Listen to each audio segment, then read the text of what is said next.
Kung ano man ang sakit na ibinigay mo sa akin, yun din ang sakit na mararanasan mo balang araw. Hindi man ngayon, pero darating ang araw na babalik din sa'yo ang lahat ng ginawa mong to. Para ito sa lahat ng ginawa mo sa akin, magbabayad siya. Magbabayad si Sandro sa ginawa niyang ito. Hindi ako ang una at hindi ako ang huli.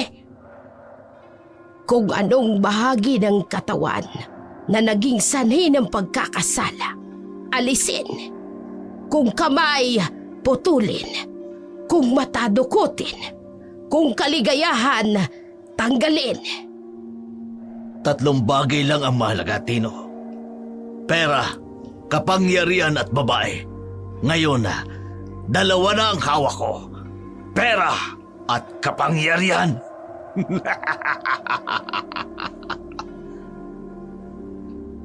Dark Shadow 101. Puno na po ang 3 truck. Magaling. Mabilis kayong kumilos. May bonus kayo sa akin. Salamat po, Mayor. Sadyang mabilis lang po talaga ang mga lalaking kinuha ko ngayon. Maasahan ka talaga, Tino. Pero kailangan mabilis pa. Habang wala pang nakakakita. Alam mo naman ang dami ko nang binayad sa mga opisyal para lang magbulag-bulagan sila sa negosyo kong ito. Areglado po, Mayor. Tingnan mo ang isang puno na ito. 1,000 taon na siguro itong nabubuhay. Kaya nasisigurado ko, malaking halaga ito sa merkado. Tsak natiba-tiba tayo rito. Kaya lang po ang ikinatatakot ng mga kasamaan ko at ng ilang residente po dito sa Sitio Pulang Lupa. Lubang mahalaga sa kanila ang gubat na ito. Kung patuloy natin puputulin ang mga kahoy na ito, sila ang unang-unang maapektuhan. Tsaka diba, protektado ang area na to. At sino na magpoprotekta? Ako ang mayor ng bayang ito. Ako ang batas. Sayang kung mabubulok lamang ang mga kahoy na ito. Mas mabuti ng mapakinabangan. 3 bagay lang ang mahalaga, Tino. Pera at kapangyarihan at babae. Ngayon, 2 na ang hawak ko. Pera at kapangyarihan. Babae po, Mayor. Wala naman sigurong lalaki ang hindi matutukso sa babae, hindi ba? Kapag may pera ka at kapangyarihan, walang kahirap-hirap na makuha mo ang babae. Dahil maraming babae ngayon ang kumakagat sa patalim. Magkapera lamang. At kapag may pera ka, you can get what you want. You can have what you want. Puno ng kayabangan ang mayor ng San Sebastian na si Mayor Sanjo Murillo habang nagdidiwang ng kaligayahan sa kanyang tagumpay sa kabilang banda ng kagubatan. Rinig ang tunog ng tsinso at pagbagsak ng malalaking puno. Isa sa kanila si Mang Carlos. Isa sa namumuno sa pagputol ng mga punong kahoy. Nang lumapit ang isang dalagang, may matinding galit sa kanila. Itigil yung ginagawa nyo! Itigil nyo! Sino ka ba? Ano karapatan mong pigilan kami sa ginagawa namin? At kayo, anong karapatan niyong gawin ang pamumutol ng kahoy dito sa sityo namin? Hindi niyo ba alam na kami ang unang-unang maaapektuhan ng ginagawa niyo? Kapag patuloy niyong pinuputol ang mga punong kahoy dito? Kapag magkaroon ng matinding pagulan, guguho ang lupa dito at kami ang unang-unang maaapektuhan ng ginagawa ninyo! May permiso kami galing kay Mayor. Kaya wag mo kaming pipigilan sa ginagawa namin. Wala talaga siyang pakialam sa mga taga-sityo Pulang Lupa. Porke kakaunti ang bumoto sa kanya mula dito sa sityo namin. Ganito niya na lang kami tratuhin? Sa ginagawa niya, pinapatay niya ang kinabukasan ng mga taga-sityo Pulang Lupa. Umalis ka dyan. Nakakistorbo ka sa ginagawa namin. Kailangan naming ma-deliver ito bukas sa umaga. Kailangan naming matapos ito ngayon. Umalis ka na dyan na matapos na kami. Kapag hindi niyo tinigil ang ginagawa niyo, hindi magandang mangyayari sa inyo.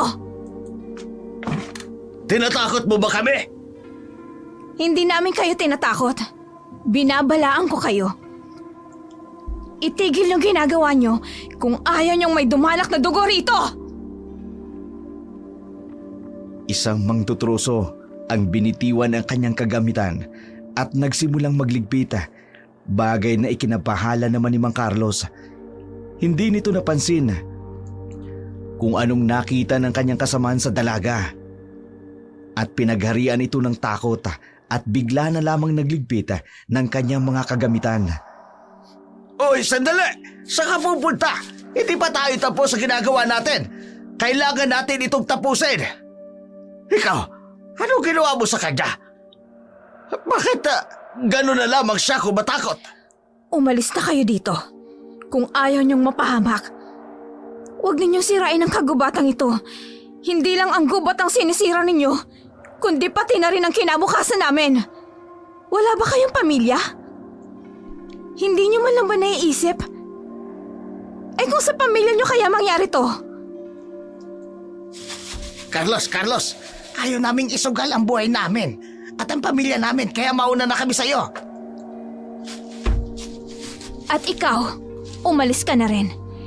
Dahil kung hindi, mas masahol pa sa mga punong yan ang sasapitin ng pamilya mo.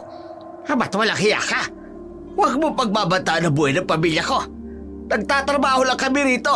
Ginagawa namin ang lahat para sa pamilya namin. Trabahong sirain ang kagubatang to? Hindi mo ba alam na hindi lang ang sityong pulang lupa ang maapektuhan? Pati mga lugar sa kapatagan ang maapektuhan. Umalis na kayo kung ayaw niyong tapusin ko ang buhay niyo! Carlos! May kasama siya sa taas. May mga pala silang dala. Baka kung anong gawin sa atin.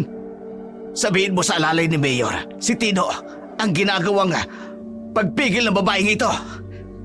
Diyan ka na. Ikaw! Itigil mo rin ang ginagawa mo! Nakaramdam ng takot si Carlos at ang ilang mga kasamahan na pumuputol ang kahoy sa kabundukan ng sitio Pulang Lupa. Pinatay nito ang kanilang chainsaw at nanginig. Bulong nila sa sarili kung sino ang babaeng yun na bigla na lamang nakapaglikha ng takot sa kanilang puso nang hindi inaasahan. Marahil narinig nito ang bali-balitang may naninirang aswang sa lugar na yun. Sa kabilang dako naman, nagmamadali ang isang tauhan ni Mayor na pumunta sa kinalalagyan ni Tino. Bakit nagmamadali ka? Anong problema? Mukhang may problema tayo ngayon. Bakit? May tao pong nakatira sa malapit sa may ilog. Paano mangyayari yan? Tino, hindi ba sinabi ko na sa'yo?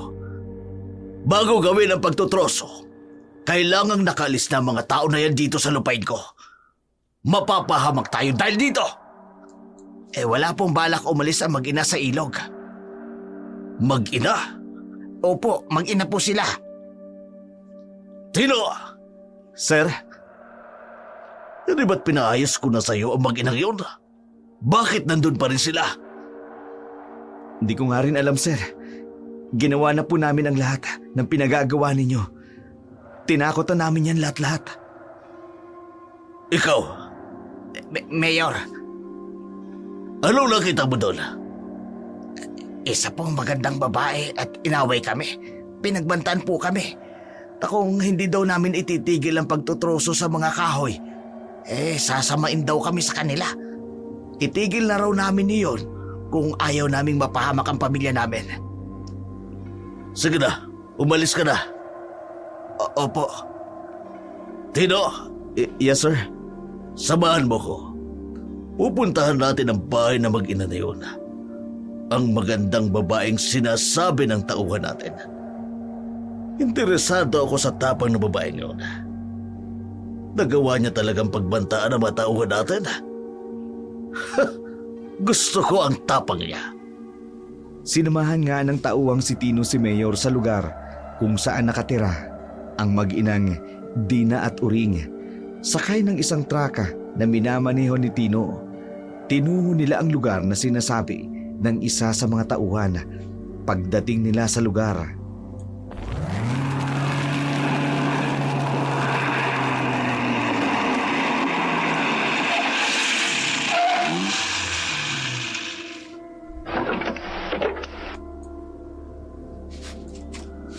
Kung sino ka man na nangangas na harangan ako sa ginagawa ko, nagkakamali ka ng binanggang tao. Tingnan natin kung hindi siya matakot sa gagawin ko. Siguraduhin niya lang na maganda siya. Dahil kung hindi, nagkakamali siya ng binanggang tao. Nandito na ako. Ang tagal magbukas. Sino kayo? Anong kailangan nyo dito? Ang ganda naman ng babaeng ito. Sobrang kaakit-akit ang kanyang ganda. Kakaiba siya sa mga babaeng pinaglalaroan ko. Bakit hindi kayo makasagot? Pasensya na sa istorbo. Pasensya na kung nagambala namin ang pamamahinga ninyo. Ako ang nahihiya sa aking ginawa. Sino ka? At anong kailangan mo sa amin? Nakalulungkot naman. Hindi pala ako kilala ng lahat ng mga naririto sa sityo na ito. Totoo pala ang balibalita. Karamihan sa mga taga rito ay kulurom. Hindi kayo bumuboto, no? Kaya hindi niyo ko kilala. Bakit? Dapat ka bang pag-aksayahan ng oras para kilalanin? Ba't? Ikaw ang pinakamalupit na mayor ng bayang ito. Kaya walang gugustuhin kilalanin ka. Walang dahilan para tandaan ang pangalan mo. So kilala mo pala ako. Ayaw mo lang akong kilalanin. Kayo ang utak ng pagputol ng mga kahoy sa kagubatan. Pinapatay niyo ang buhay ng kagubatan. Miss, pinagaganda ko lang ang sityo na ito. Kung hindi natin puputulin ang mga punong kahoy, hindi ko magagawa ang pag-develop sa lugar ninyo. Sa lahat ng barangay sa bayang ito na lang ang hindi pa nade-develop.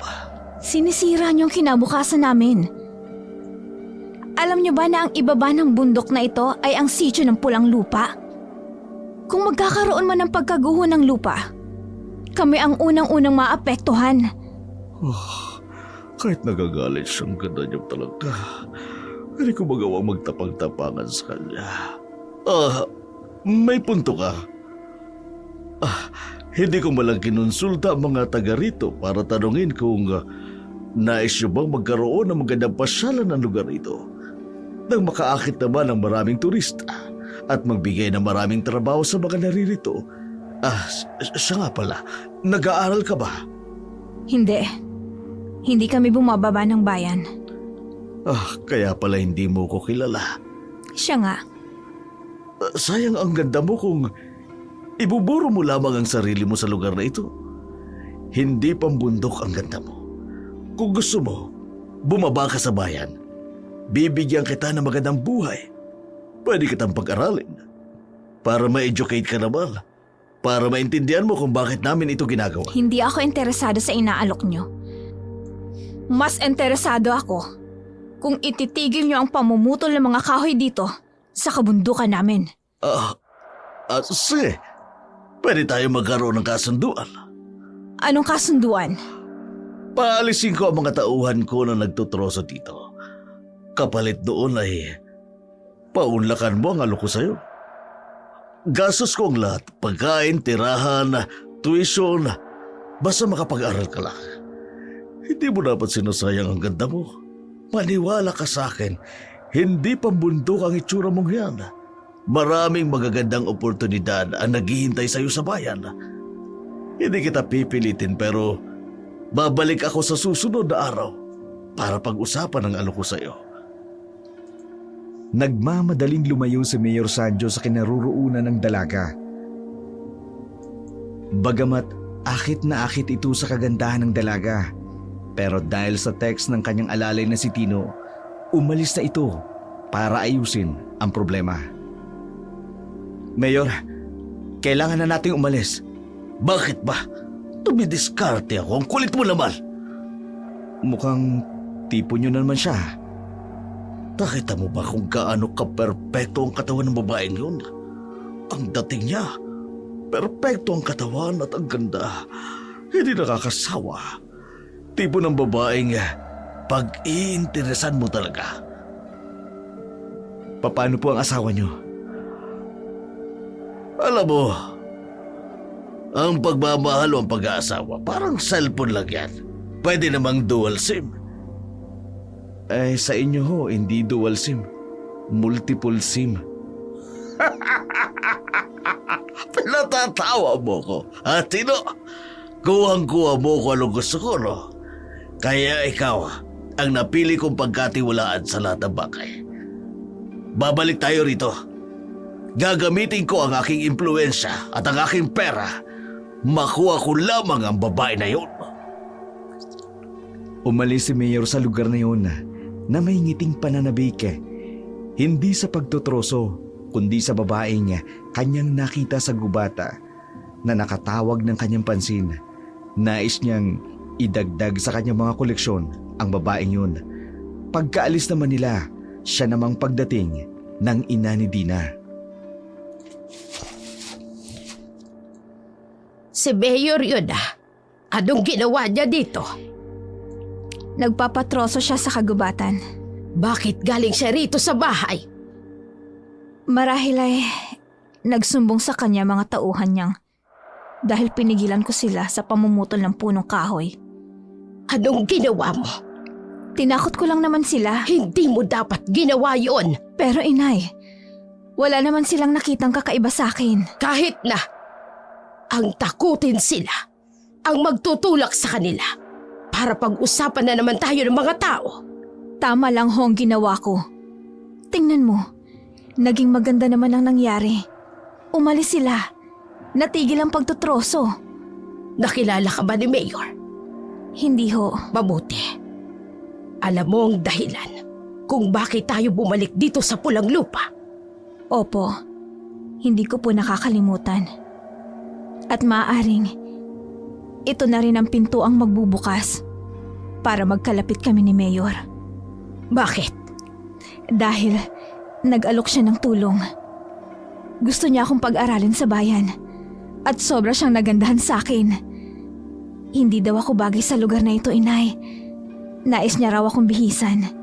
Nais niya raw ako makapagtapos ng pag-aaral. Mukhang nahulog siya sa bitag natin. Inay, kapag kinanti tayo, 10 ulit pa sa ginawa niya ang sisingilin natin sa kanya. Nanahimik tayo ng matagal. Pero sa sinapit ni ate sa piling niya, ngayon, unti-unti natin siyang sisingilin ng malaki. Sa malaki niyang pagkakautang sa atin. Kailangan nating mag-ingat. Lalo ka na. Malakas na ako, ina. Naramdaman ko kanina nang magsitigil sila sa pagtutroso. Nang bigla nilang itinigil ang kanilang ginagawa dahil sa takot. Mas lalakas pa yan. Hintayin mo lang. Buhay ang pag-asa ng mga taong minsang inapi at niyurakan ang kanilang pagkatao ng isang taong ganid sa laman at sa pera, mapagsamantala sa paggamit ng kapangyarihan. Walang kaalam-alam si Mayor, unti-unti na siyang nahuhulog sa bitag ng mag-ina na nagnanais na ipaghiganti ang sinapit ng isa sa kanilang pamilya.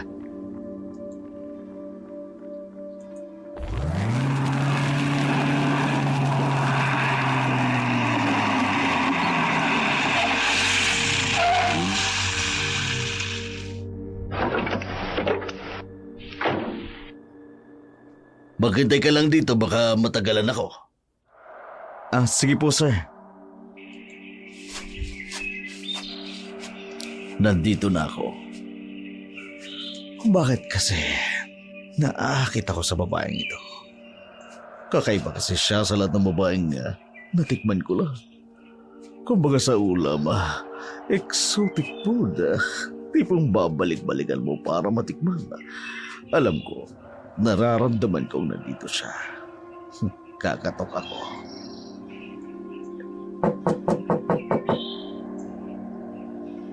Sino yan?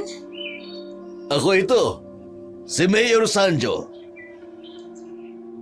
Sandali lang ho at lalabas ako. Ay, nandito na naman ho kayo. Katulad ng ipinangako ko, dinala ko ang scholarship papers tulad ng napag-usapan natin kahapon. Nasaan nga pala ang nanay mo? Wala siya. Nanguha ng mga halamang gamot sa bundok. Baka naman pwede akong pumasok. Masyadong mainit ang sikat ng araw dito sa labas ng bahay ninyo. Gusto ko ho sana kaso baka may makakita. Ano pang sabihin ng mga tao sa inyo? Ayoko rin hong masira ang reputasyon nyo sa ibang tao. Napakasarap naman pakinggan na may babaeng concern sa akin. Naging mabait din po kasi kayo sa akin. Sinunod niyo ang hiling ko na itigil ang pamumutol ng mga kahoy dito sa kagubatan ng Sitio Pulang Lupa. Tama ka. Bigla ko na lamang naisip. Tumutulong ako para sa pag-aaral ng mga scholar ko. Pero sinisira ko naman ang kanilang kabuntukan, kanilang kinabukasan. Ang inyong magiging tirahan sa inaharap. Kaya ngayon, wala nang mamumutol na kahoy dito sa inyo. Baka naman kahit dito sa balkonahin ninyo ay makiupo ako. Nangangali na kasi ang pa ako. Kung ayaw mo akong papusukin, sa tingin ko wala namang magagawi rito. Kayo lang naman ang may bahay dito eh. Simple lang ang bahay ninyo pero maganda at maayos. Siya nga pala, may dala akong regalo para sa'yo. Nako, hindi na ho sana kayo nag-abala. Eto, buksan mo. Nakakahiya ho. Sige na, buksan mo na. Halos lahat naman ng scholar ko ay merong ganyan. Mukhang mamahalin po ito ah. Naku Mayor, pasensya na ho, hindi ko po ito matatanggap. Sapat na ho sa akin ng tulungan niyo po ako sa pag-aaral. Bakit ayaw mo? Maganda yan at bagay na bagay sa'yo ang regalo na yan. Ayoko lang hong samantalahin ang kabaitan niyo. Ang scholarship nga, pinag-iisipan ko pa rin. Sa tingin ko kasi, may the best pang tao o mas meron pang karapat-dapat na tulungan niyo. Huwag niyong ibuo sa akin ang lahat ng tulong na magagawa niyo pa sa iba. Maayos naman kaming namumuhay dito ng inay ko. Ano yun? Dumating na ang inay. Anong ginagawa mo sa anak ko? Nay! Wala siyang ginagawang masama sa akin, Nay. Mrs. Oring ang pangalan ko. Mrs. Oring, pinag-uusapan lang namin ng anak mo ang tungkol sa scholarship. Nang kayo lang dalawa, hindi nyo man lang hinintahin na dumating ako. Bakit ka pumasok sa balkonahe ng bahay namin? Pasensya na sa aking kapanghasal. Ipinakita ko lang ang aking interes na tulungan kayo. Tsaka isa pa, meron pala akong dala para sa inyo rin. Hindi ako tumatanggap ng suhol. Hindi ito panunukol. Bakit mo ito ginagawa sa amin? Bilang mayor ng bayang ito, tungkulin kong tulungan ang mga mamamayan ko. Tungkulin ko rin tulungan na maiangat ang kabuhayan ng aking nasasakupan. Lalo na sa inyo na may potensyal na umangat sa buhay. Kung makapagtatapos ng pag-aaral ang anak mo. Pangalawang beses mo na yung pumunta rito. Hindi ako naniniwalang scholarship lang ang habol mo sa anak ko. Anong... Maraming nakakakilala sa iyo, Mayor. Kung sino talaga kayo. Tikom lang ang bibig ng mga nakakaalam ng baho ninyo. Mga paninira lang yun, Nay, ng mga tao sa kanya. Ngayon na nakaharap na natin si Mayor, siya na mismo ang lumapit sa atin. Bakit hindi natin pagbigyan ng pagmamagandang loob ni Mayor sa atin? Makaalis na kayo. Inay! Pasensya na sa hindi ko magandang pagpasok sa inyo. Ay, Mayor, pasensya na po kayo sa inasal ng nanay ko. Naiintindihan ko. Alam ko naman nung nakarang eleksyon kukunti lang bumuto sa akin dito at marahil nalaso na ng mga maling paratang sa akin. Umalis na kayo. Sige. Pero iiwanan ko ang bagong cellphone. Naka-phone book dyan ang pangalan ko. May load na rin yan.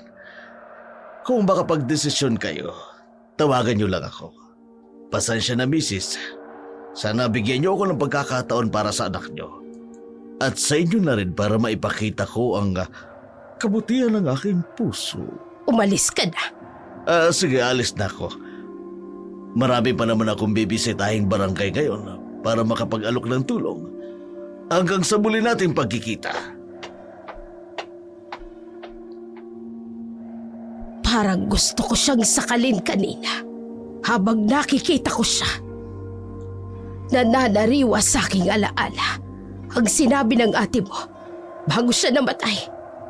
Kung paano siya binaboy ng mayor na yon. Mabuti na lang po't napigilan niyo, inay. Nilalaro ko lang naman siya. Nakita niyo naman kung paano siya umasta kanina. Parang asong naghahabol sa akin. Gustong gusto ko nang magkabilugan ng buwan para lalo nating maramdaman ang lakas ng ating kapangyarihan. Kasalanan ng demonyong yon kung bakit tayo nagkakaganito. Tayo na sana ang mga nilalang na piniling mamuhay ng mapayapa.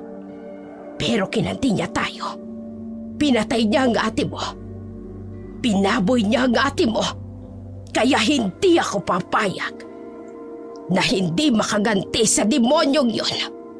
Magbabayad siya ng mahal. Magbabayad siya!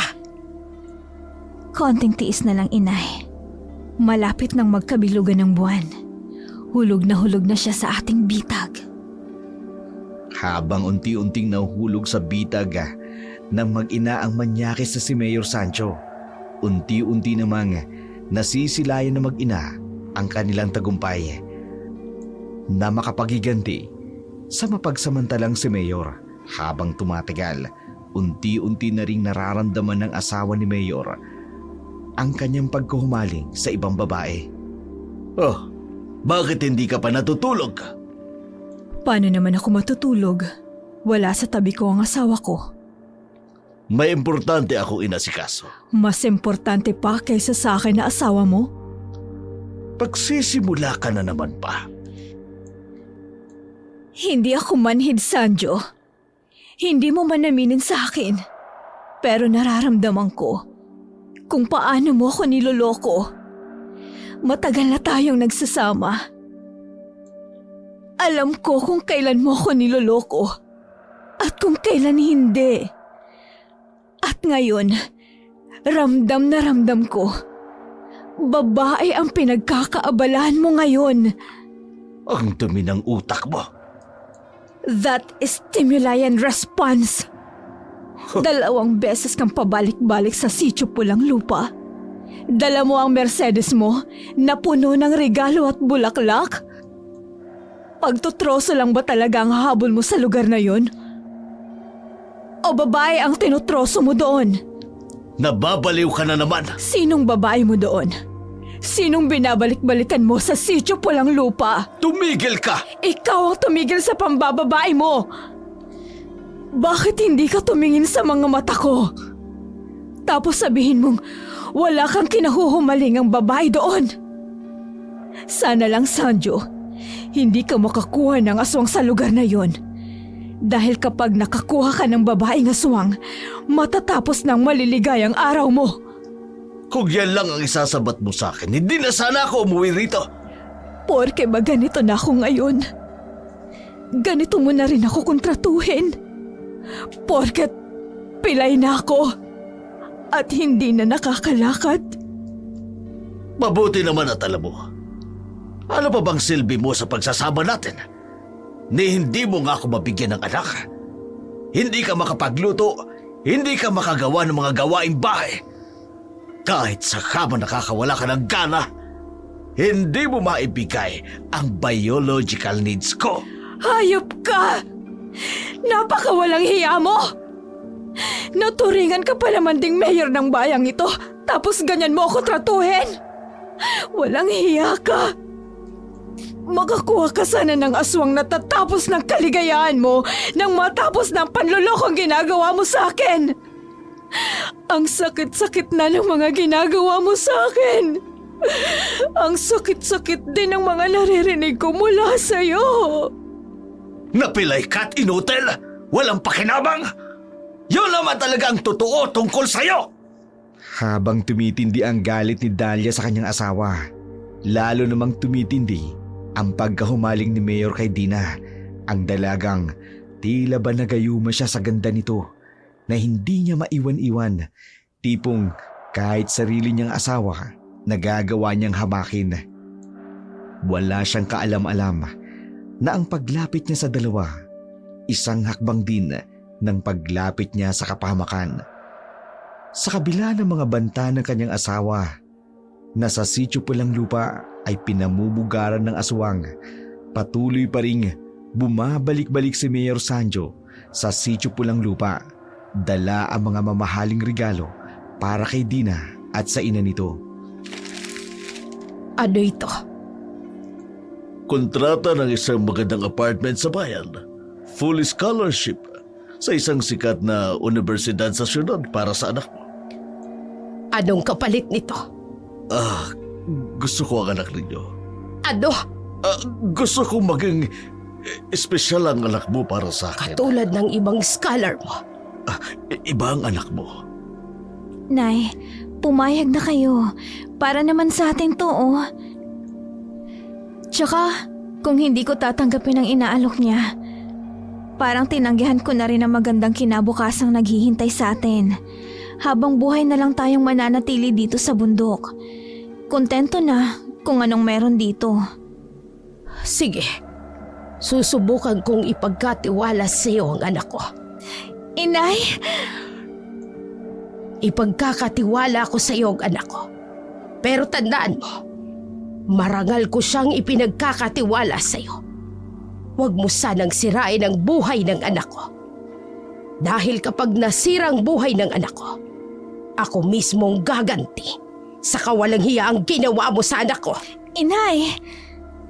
Hindi ako bulag sa katotohanan. Makakaasa ka. Hilingin niyo ang lahat ng nais ninyong hilingin sa akin. Gagawin ko ang lahat para lang mabago ang buhay ng anak mo. Patunayan mo sa amin na malinis ang pangalan mo, na hindi ka nga gumagawa ng kabalbalan sa mga scholar mo, na malinis nga ang intensyon mo sa kanya. Dahil masama akong magalit. Pinapangako ko. Gagawin ko ang lahat. Mapatunayan lamang na malinis ang aking pangalan at hangarin sa anak ninyo. Hindi siya mapapahama kapag ako ang kanyang kasama. Ginawa ang lahat ni Mayor Sancho. Makuha lamang ang loob ng ina ni Dina. Sa wakas, nagbunga rin ang pabalik-balik nito sa pamilya ni Dina. Matapos ang ilang linggong napagkasunduan nila, bumalik si Mayor Sancho sa Sitio Pulang Lupa upang formal na sunduin si Dina.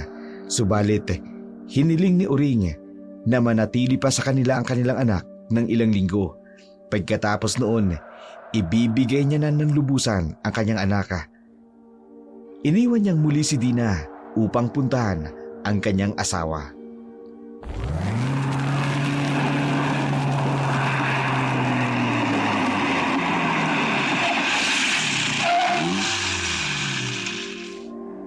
Nakita ko ang dalagang kinahuhumalingan mo.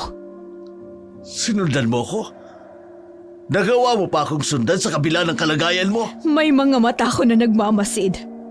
At kahit nandito ako sa bahay, may mga mata ko nakasunod sa inyo. Anak na! Paranoid ka na! Sino ang babaeng yun? Wala kang pakialam. Totoo nga. May kabit ka na naman. Kung mayroon, ano naman sa'yo? Meron kang asawa. Ano na lang ang tingin mo sa akin? Harap-harapan pa ang ginagawa mong pambabaliwala sa akin. Dahil lamang sa babae mo? Asawang inutil na walang silbi. Pilay at hindi makalakad. Ni sarili mong katawan hindi mo maayos. Nagsisisi nga ako kung bakit kita pinakasalan. Di hamak na mas matanda ka kesa sa akin. Kung alam ko lang na hindi mo ko mabibigyan ng anak, hindi sana kita pinakasalan. Demonyo ka! Kapag hindi ako nakapagtiis sa'yo, malalaman ng buong bayan ang kabulukan mo. Nagmistulak ang anghel sa harapan ng mga tao. Akala mo, hindi makabasag ng pinggan? Pero demonyo ang totoo mong katauhan. At kapag nalaman nila kung paano mo ako tratuhin, tingnan ko lang kung mananalo ka pa ngayong eleksyon. Aray ko, nasasakal ako. At itong tatandaan mo, ha? Huwag na huwag mong sisirain ang pangalan ko sa mga tao. Dahil kapag nasira ako, kasiraan mo din yon. Kaya kung ano man ang nakikita mo sa akin, magsawalang kibukan na lamang para magkaayos tayo. Dahil kapag nawala ang lahat sa akin, mawawala din ako sa'yo. Naiintindihan mo, ha? Tinulak mo ko! May hangganan ng lahat ng sama ng loob na ibinibigay mo sa akin. Tandaan mo, pinagsama tayo ng Diyos. At bilang mag-asawa, iisang katawan na lang tayo. At kaya kung ano man ang sakit na ibinibigay mo sa akin, iyon din ang sakit na mararanasan mo balang araw. Hindi man ngayon, pero darating ang araw na babalik din sa iyo ang lahat ng ginagawa mong ito. Ang dami mong kaartihan. Yan ba ang dahilan kung bakit mo ko pinauwi ng maaga? Asawa pa rin kita. At kung ano man ang kasapitan mo, ako din ang unang-unang maaapektuhan. Alam mo naman pala eh. Pues manahimik ka na ngayon. Paano kung pamilya ng aswang ang isa sa mga scholar na ipinapatay mo? Paano kung ginagawa lang nila ito para mahulog ang loob mo sa kanila? Pero ang dulo nito, nais ka lang paghigantihan. Matagal nang nangyari yun. 5 taon na ang nakararaan. Alam kong walang pamilya ang babaeng yun. Sanjo, tigilan mo na ang pambababae mo. Dahil walang kasalanang hindi pinagbabayaran sa mundong ito. Bawat kasalanan ay merong katumbas na kaparusahan. Kaya kung pwede, layuan mo na siya. Matapos ang matinding pagtatalo ni Dalia at Sancho, mas lalong tumindi ang obsession ni Sandro kay Dina. Hindi lang scholarship ang nais nitong gawin, kundi maangkin ang babae, anuman ang mangyari.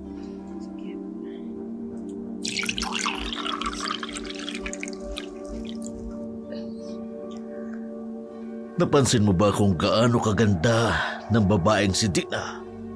Sobrang ganda po, Mayor. Hindi sapat ang ganda para i-describe ang kanyang itsura. Para sa akin, perpekto ang ganda niya. Kung pwede nga lang mag-asawang muli gagawin ko. Kung sa kanya naman ako liligaya. Hindi po ba kayo naawa kay Madam? Mahal na mahal kayo ng asawa niyo. Sir, bitiwan niyo ho ako. Umamin ka. Ikaw ba nagsabi sa kanya tungkol kay Dina? Hindi ko po alam ang sinasabi niyo. Alam na alam ng asawa ko ang tungkol kay Dina. Samantalang hindi ko naman sinasabi sa kanya. Hindi naman siya nakalalabas ang bahay. Umamin ka. Ikaw ba ang tinutukoy ng asawa ko na mata niya kapag wala ako? Wala ho akong alam sa sinasabi niyo. Hindi ko magagawang traidorin kayo. Isa lamang ho pinaglilingkuran ko. Sa inyo lamang katapatan ko, Mayor. Mabuti naman kung ganon. Huwag na huwag kong malalaman na sa'yo nang gagaling ang impormasyon na nakarating sa asawa ko. Nag-away kami kanina dahil sa makating dila na nagpaabot sa kanya ng mga nangyayari. Maniwala ho kayo sa akin, Mayor. Hindi ho talaga ako. Siguraduhin mo lang. Alam mo naman, masama akong magalit. Bakit po pala? Kakaiba ang trato niyo sa babaeng yun. Kesa sa mga babae ninyong iba. May kakaiba sa kanya. Hindi ko alam kung nakayuma niya ba ako. Pero totoo naman ang ganda niya, di ba?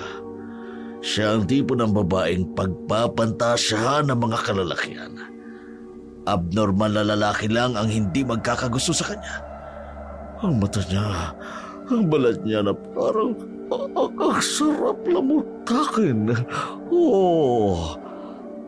Hindi ba kayo natatakot, Mayor? O saan naman ako matatakot? Alam mong walang babaeng tumanggi sa akin. Lahat ng babae nakukuha ko. At nasisiguro ko, hindi ako papayag na hindi makuha ang Dina na yun. Ilang araw na lang ang ibinigay nilang palugit. Pagkatapos noon, papayagan niya nang sumama sa akin si Dina. Ang babae kinababaliwang ko. Dina. Habang naghihintay si Sanjo sa araw ng pagpapahintulot ng ina ni Dina, na tuluyan na itong sumama sa kanya. Nagpa siya itong dalawin ang kanyang kasalukuyang kabeta na si Brenda, isang dating scholar na naging kalaguyo niya sa loob ng 6 na buwan.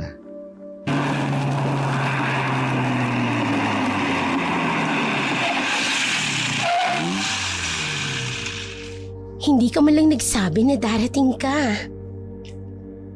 Kailangan ko ba magpaalam Rest house ko ito. Hindi naman. Nagulat lang ako. Mabuti rito kaysa sa bahay. Araw-araw kong nililinis para sa iyo. Mabuti naman kung gano'n.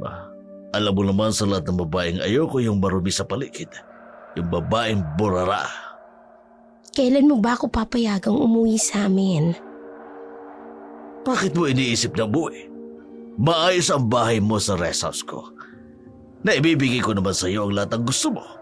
Kulang pa ba ang lahat ng yun? Pero taliwas ito sa napagkasunduan natin. Ang sabi mo, pag-aaralin mo ko. Pero hanggang ngayon, nakakulong pa rin ako rito. Hindi ko magawang makaalis dahil may mga bantay. Nagrereklamo ka ba? Bakit hindi? Iniiwan mo ako rito mag-isa. Para akong presonero dito. Maganda naman ang buhay mo. May mga bantay ka. Oo nga. Meron akong bubong, pagkain, damit. Pero wala akong kalayaan. Bawal akong lumabas, bawal makipag-usap sa ibang tao. Para sa protection mo yan. Marami nang nakakaalam ng relasyon natin. Kaya mabuti kung dumito ka muna. Para kahit papano, kapag kailangan kita magagawa kung gusto ko. Proteksyon? O para hindi malaman ng iba na may kabit ka? Bakit ka ba nagkakaganyan? Hindi ka naman dating ganyan magsalita. Hoy, baka nakakalimutan mo kung ano ka sa buhay ko. May asawa pa rin ako. At siya pa rin ang mahalaga sa buhay ko. Ikaw, para usan lamang kita kapag kailangan ko. Kapag hindi ako ginaganaan sa asawa ko. Walang hiya ka? Sabi ko na nga ba matutulad lang ako sa mga babaeng ginawa mong parausan. May iba ka na naman Nakakuha ka na naman ng babaeng masigit sa akin, kaya ganyan mo ako tratuhin? Huwag kang umasa na parang asawa kita. Tandaan mo, kabit lamang kita, kaya matuto kang lumugar. Kilala mo naman siguro ako, hindi ba? Kung anong ginagawa ko sa mga babae kapag naiinis ako. Ang sabi mo mahal mo ko. Tapos ngayon, basta mo na lang akong ibabasura. Dahil may iba ka na naman. Ganun ang ginawa mo sa nauna sa akin, di ba? Basta mo na lang siyang pinasura. At ngayon, ginagawa mo na rin sa akin. Ang sabi mo mahal mo ko. Noon yun! Pero ngayon hindi na. Pagkatapos mo akong gamitin, itatapon mo na lang ng basta-basta. Hindi ako papayag. Sinong babaeng ipinagpalit mo sa akin? Sino? Tumigil ka! Hindi ako titigil. Ibubunyag ko sa media ang lahat ng kasamaan mo. Subukan mong gawin yan kung ayaw mong matulad sa mga babaeng pinatay ko. Wala pang umalaban sa akin na pinaligtas ko. Kaya kung gusto mong mabuhay ng matagal, itiko mo yung bibig mo. Ha? Ipinapatay mong babaeng nauna sa akin. Oh! At hindi ako mangingiming itulad ka sa kanila kung mag-aasa kang katulad nila. Napakawalang hiya mo! Tumigil ka! Tumigil ka! Timonyo ka! Timonyo! Tino! Anong gagawin mo? Panahon na para i-dispatcha ka! Kumikilos kang katulad ng mga naunang koleksyon ko. Hindi ko nahihintayin pang makagawa ka ng paraan para ipahiya ako sa mga tao. Ngayon, matitikman mo kung gaano ako kalapit. Tino! Bilisan mo! Galit na galit si Mayor sa huli niyang kabit na si Brenda. Ganon din ang babae. Alam niyang ididespatcha na siya ni Mayor. Kaya bago pa man dumating ang mga tauhan nito, nagtangka na itong tumakas. Pero dahil malawak ang lugar ng private resort ni Mayor, hindi kaagad ito nakatakas. Naabutan ito ng mga tauhan ni Mayor at itinali sa isang silid. Nakatali na ba? Opo, Mayor. Hindi na po siya makakawala doon. Ayos. Nagsisimula na siyang kalabanin ako. Hindi ko papayagang lumaki ang sungay niya at ako ang suwagi niya. Wala siyang pinagkaiba sa nauna kong babae. Ano pong plano niyo sa kanya? Tino, Mayor, gusto mo siya hindi pa? ako? Kung ayaw mo, ibibigay ko siya sa iba sa mga kasama mo. Mayor, ayos lang ho sa inyo. Sabi ko naman sa iyo, di ba? Kapag nagsawa ako sa isang babae, ididispatcha ko na para hindi na maging pabigat sa akin. Ikaw nang bahala sa kanya. Tulad ng dating gawi. Pagsawaan niya ang babaeng yan para makita niya kung gaano ako kademonyo. Ako, ang mayor ng San Sebastian, makapangyarihan at walang makatatalo sa akin! Mayor, Hindi ko na siya kailangan. May bago na akong babae. Si Dina. Iba siya. Ang amoy niya iba kay Brenda. Hindi katulad ng mga ordinaryong babaeng nakuha ko. Ipagagahasa ko siya sa mga tauhan natin para malaman niya kung sino ang tunay na magkapangyarihan. Tapos itatapon mo siya sa malayo. Siguraduhin mong hindi na siya mabubuhay sa pagtatapunan mo sa kanya. Mayor, Tumatanggi ka ba? hindi po sa ganun, Mayor. Alam niyo naman po na gustong-gusto ko si Brenda noon pa. Pues, ibibigay ko na siya sa'yo. Pero siguraduhin niyo na madedespatcha niyo siya pagkatapos ng pagsawaan. Dahil kung hindi, pare-pareho tayong mapapahamak. Hindi na nag-aksaya pa ng pagkakataon si Tino at ang mga kasamahan nila. Palibas ay batak sa droga bago gawin ang kahalayan sa babaeng si Brenda. Kung gaano kasadista si Mayor, ganun din ang kanyang mga tauhan. Tino, tulungan mo ko. Gusto kong makatakas dito. Hindi ko magagawa yan. Bakit? Akala ko ba kaibigan kita? Matutulungan mo ko. Pero ibang usapin ito. Kung si Mayor ang may utos sa akin, wala akong magagawa. Ano pa bang balak niya? Hindi pa ba sapat ang ginawa niya sa akin? Ginamit niya na ako tapos itatapon na lang. Pasensya na. Anong utos niya? Papatayin niya na ba ako? Gaya ng ginawa niya sa ibang babae niya. Hindi pa. Anong ibig mong sabihin?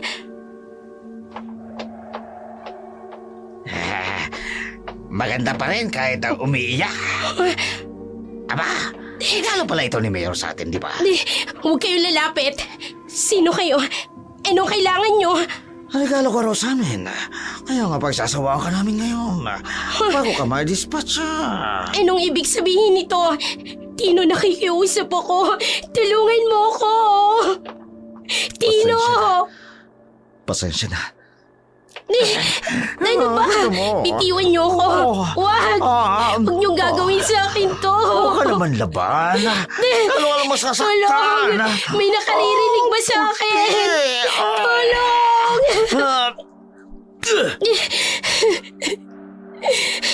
Bakit ito ginagawa? Ano bang kasalanan ko? Wala ka naman talagang kasalanan. Sadyang ganyan lamang talaga si Mayor. Paglalawayin ka muna namin. Tapos, kapag nagsawa na kami, ipapatapon ka na. Tino, nakikiusap ako. Tulungan mo akong makatakas. Pagkatapos nito sa'yo na ako uuwi. Tino. Kung kailan pinagsawaan ka na ni Mayor. Kung nakinig ka lang sana sa akin noon. Kung sinagot mo sana ako noon, nung nanliligaw pa lang ako. Sana, hindi ka na pinag-interesa ni Mayor. Pero dahil mataas din ang lipat mo, mas pinili mo si Mayor. Dahil akala mo, langit ang ibibigay niya. Kaya pasensya ka. Dahil ang langit sa piling niya, pansamantala lang. Tino, patawarin mo ako. Kung alam ko lang na ganito siya kademonyo, sana ikaw na lang ang pinili ko noon. Kung may konting awa pa sa puso mo, tulungan mo ako. Alam kong hindi mo gusto to, nakikita ko sa mga mata mo. Hindi ko magagawa. Bakit hindi? Kaya ba ng konsensya mo na mangyari sa akin to? Nagawin sa akin ang kababuyang ito? Tao ako, Tino. Hindi ako hayop. Tama na, maligo-ligo. Simulan na natin ang seremony. Hindi, pakiusap.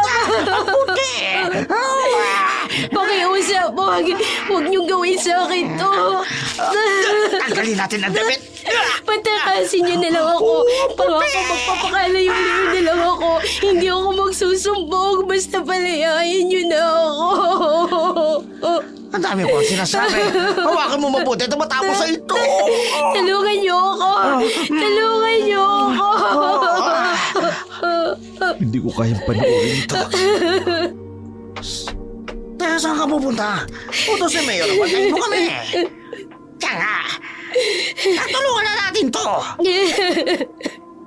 Babalik na lang ako mamaya. Tino, huwag kang umalis. Huwag mo akong iwan dito. Tino! Wala na makakatulong sa'yo ngayon. Mga hayop kayo! Simulan na natin. Hawakan mo mabuti at ako mauna. Magbabayad siya. Ganda talaga. Magbabayad si Sancho sa ginawa niyang ito. Hindi ako ang una at hindi ako ang huli. Kapag natapos ako sa'yo, wala ka na magagawa. Hindi. Kaya huwag ka na magsalita pa. Ang ganda mo. Magbabayad ka sa lahat ng ginawa mo sa akin. Sa lahat ng babae. Hindi ito matatapos. Hindi! Ang ingay-ingay.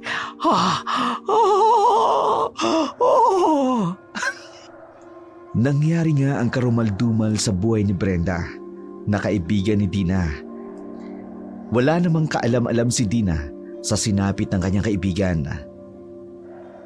May lahi ding aswang si Brenda, ngunit dahil mas pinili ng kanilang pamilya na mamuhay ng normal, hindi na naituro pa sa kanya kung paano gagawin na lumabas ang tunay nitong anyo bilang aswang. Kaya nangyari ang karumaldumal na kahalayan sa kanya. Kaya na mga oras na yun, patuloy na nagmamakaawa si Brenda. Pero dahil sabog sa mga ipinagbabawal na gamot ang mga tauhan ni Mayor, tila ba hayok na hayok ito na maangkin ang katawan ng dalaga. Wala ring nagawa si Tino. Bagamat inuusig siya ng kanyang konsensya, wala na siyang nagawa sa takot na baka mapatay din siya ni Mayor. Matapos gawin ang kahalayan, inihanda na ng mga tauhan ni Mayor ang sako. Isinilid ang katawan ni Brenda upang itapon sa basurahan.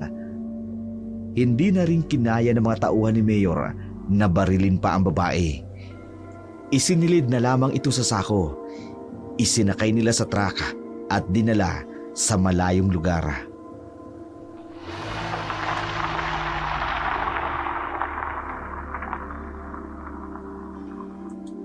Dito na lang natin itapon. Sigurado ka ba dito? Di ba masyadong malapit sa daan? Wala lang dumadaan dito. Lalo na sa ganitong oras. Tsaka mabaho dito, kaya wala nang lalapit dito. Tama. Dito malapit sa ilog. Ikaw naman kasi, sinabi na ni Mayor bakit di mo pa pinahirapan ng todo si Brenda? Baka mo siya pinatay. Ayaw mo ba nga, makinabang muna tayo. Tumahimik kayo! Hindi ba kayo naawa sa kanya? Paano kung sa pamilya nyo rin mangyari yon? Nakakaya ba ng konsensya nyo? Bailin mo na! Wag na. Labis-labis na ang ginawa nyo sa kanya. Wag nyo nang dagdagan ang kasalanan natin. Huwag mo sabihin ako konsensya ka. Bakit kayo? Hindi. Itabo na natin. Baka may makakita pa Kailangan kong makita at matiyak. Buhay pa siya. Ilalagay ko ang cellphone kong di kipad. Alam kong malakas ka pa. Gawin mo ang lahat para makaligtas ka, Brenda. Ito lang ang tanging magagawa ko para sa'yo. Sana makaligtas ka. Hoy! Tama na yan! Huwag mo nang tingnan! Sige.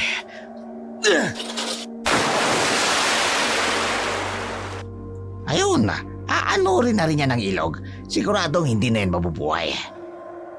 Katawan pa lang ni Brenda, puro sugat na. Lalo pa, nakasako pa. Tara na, tapos na tayo rito. Tino, halika na. Ano pang hinihintay mo dyan? Hayaan mo na siya. Patawad. Patawad, Brenda.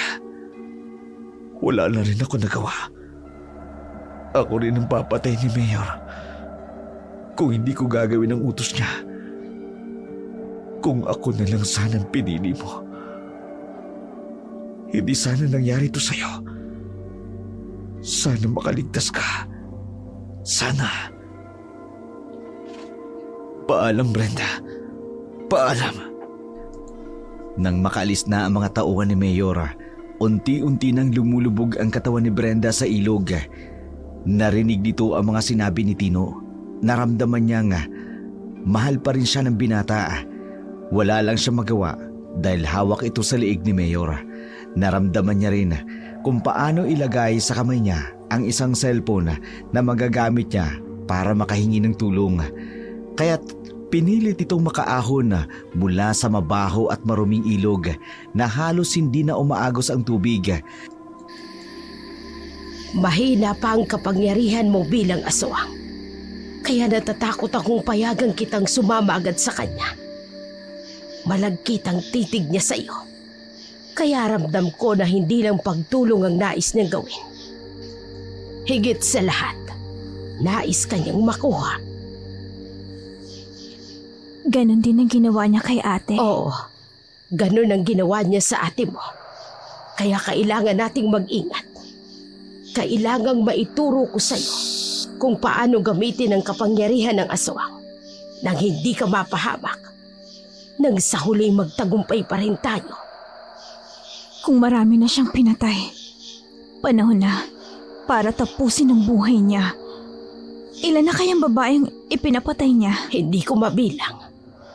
Marami nang pinatay ang mayor na yon. Sa tuwing malalaman ang kanyang kabulukang ginagawa, kapag nakuha niya na ang gusto niya at nagsawa na, iniiwan niya lang. At kapag kumanta ang biktima niya o nagtangkang magsumbong ng kabulukan niya. Kaya naman hindi tayo pwedeng magkamali, Inay. Gaya ng sinabi niyo. Ito na ang pagkakataon nila para makaganti sa manyakis na mayor. Kapag naibalik na ang lakas natin bilang aswang, hindi tayo papayag na hindi siya magbayad sa kasalanan niya. Malapit na. Ramdam ko na ang lakas. Nararamdaman mo na rin ba, Inay? Oo, anak.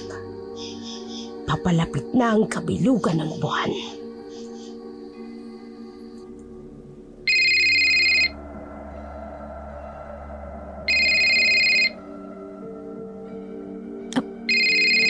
Sino kaya to? Ganitong oras? Sagutin mo, baka si Mayor. Hello? Sino to? Brenda? Ah, mabuti naman at nasa ulo mo pang number ko. Anong nangyari sa'yo? At bakit ganyan ang tunog ng boses mo? Pinagahasa ako sa mga tauhan ni Mayor. Pagkatapos, pinatapon niya ako sa ilog. Inakala nilang patay na ako. Nasaan ka? Sa lumang tambakan ng basura ng bayan. Sige, pupunta kami ni nanay. Magsasama din kami ng iba para matulungan ka. Bilisan niyo, hindi ko na kaya. Sige, pupunta kami dyan. Ngayon din. Ah, Nay, si Brenda, kaibigan ko noon. Kaya pala bigla siyang nawala. Kaya pala wala na siyang kontak. Maaaring isa rin siya sa natipuhan ni Mayor. Tayo na, inay. Tulungan natin siya. Matapos ang tawag mula kay Brenda, hindi na nagpapigil pa si Dina at ang kanyang ina. Agad nilang tinawag si Rigor, isang mangangaso sa bundok na malapit sa ilog, upang tulungan silang hanapin ang kaibigan. Sinuyod nila ang gilid ng ilog kung saan posibleng napadpad ang katawan ni Brenda.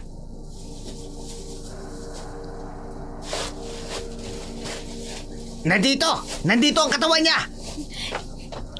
Nasaan? Dahan-dahan lang, anak. Buhay pa siya. Nararamdaman ko pa ang tibok ng pulso niya. Brenda! Wala siyang malay. Tulungan niyo akong buhatin siya para maisakay sa akin tricycle. Pinagtulungan nilang buhatin ang walang malay na si Brenda. Dinala sa bahay ni Dina upang gamutin.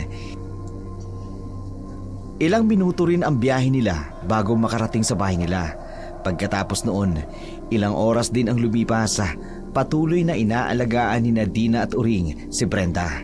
Ginamot nila ang mga sugat nito gamit ang mga halamang gamot na kanilang nakita sa kagubatan.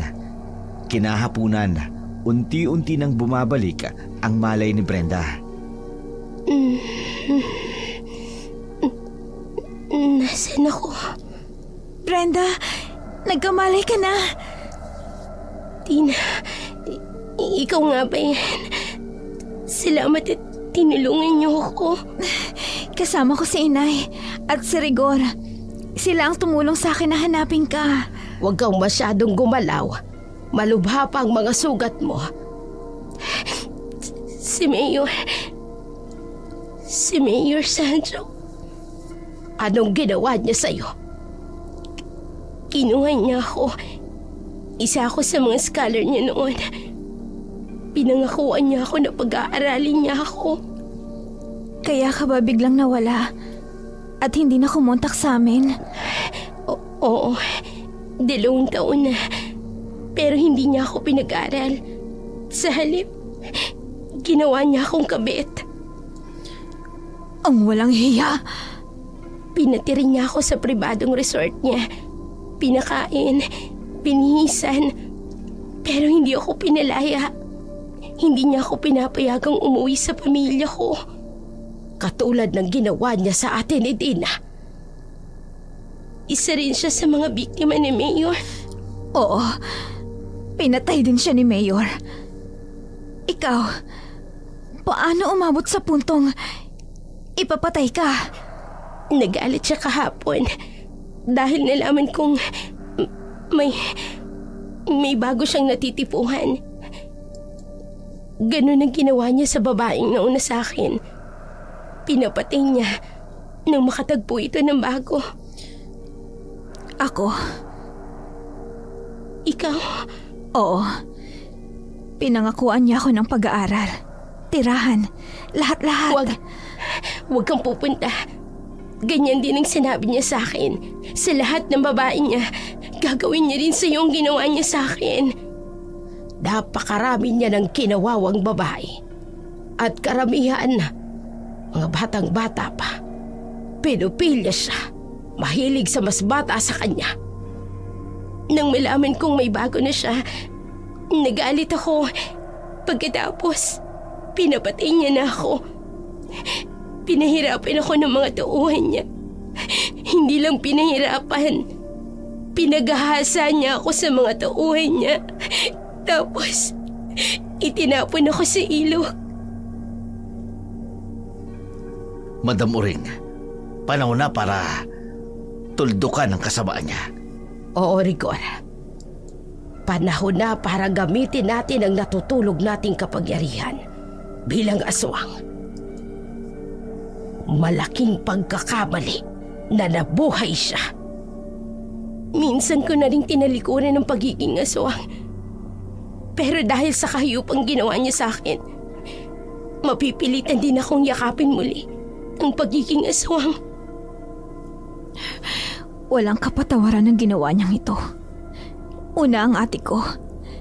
Tapos marami pang ibang babae. At ngayon, ikaw na kaibigan ko. Subalit, kailangan nating maging handa sa kalalabasan ng gagawin natin. Kapag nabuhay muli ang kapangyarihan ng pagiging aswang sa katawan natin, maraming pagkakataon na makalilimot tayo sa ating mga sarili. Hindi natin malalaman ang gagawin natin kapag nalukuban na tayo ng kapangyarihan nito. Marami nang nangyari. Marami nang nabiktima. Para sa ate ko, para sa iyo, Brenda, handa kong yakapin ang pagiging aswang. Kung hindi ko to gagawin, marami pang mapapahamak ang mayor na yan. Bukas, darating si Mayor dito at doon natin siya haharapin. Hindi, delikado siya. Marami siyang tauhan. May mga baril sila. Hindi mo na kailangan mag-alala tungkol doon. Mapapanagot natin ang mayor na yan sa lahat ng kasalanan niya. Ngayong gabi, ngayong kabilugan ng buwan, isasagawa natin ang ritual upang mabuhay muli ang dugo ng aswang na nananalaytay sa ating mga katawan. Para magamit natin. Para pabagsakin ang ganid sa laman na si Mayor. Kinagabihan na habang nagpapahinga si Brenda sa matindi nitong tinamong sugata dahil sa ginawa ng mga tauhan ni Mayor. Nagtungo ang mag-ina sa malapit sa gubata kung saan naroroon ang puno ng balete upang isagawa nila ang kanilang ritual. Tanging liwanag ng buwan ang nagsisilbi nilang tanglaw. Bit-bit ang mga kailangan para sa gagawin nilang ritual. Para lumabas ang kapangyarihan ng pagiging aswang, handang-handa na si Dina na magpasailalim sa ritual ng kanyang ina. Dito tayo, anak. Panahon na para palakasin ang kapangyarihan mo. Nakahanda na ako, inay. Para sa hustisya, sa sinapit ni ate, sa kamay ng demonyong si Mayor Sanjo. Kailangan mo ng sapat na lakas para matalo mo si Mayor at ang mga tauhan niya. Kailangan mo ng dugo ng isang tunay na aswang.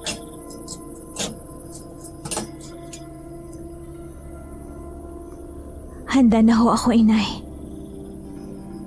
Sa ilalim ng ganap na buwan, hinihiling kong kapangyarihan ng aming lahi.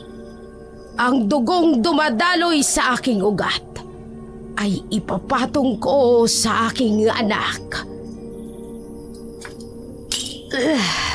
Nay, bakit kailangan niyong sugatan ang inyong kamay? Huwag ka nang magtanong. Kung ano man ang gagawin ko, sumunod ka lang para matawag natin ang kapangyarihan ng aswang na dapat mong taglayin. Opo. Ang kapangyarihang ipinasa sa akin ng aking ina at ng ina niya bago pa siya.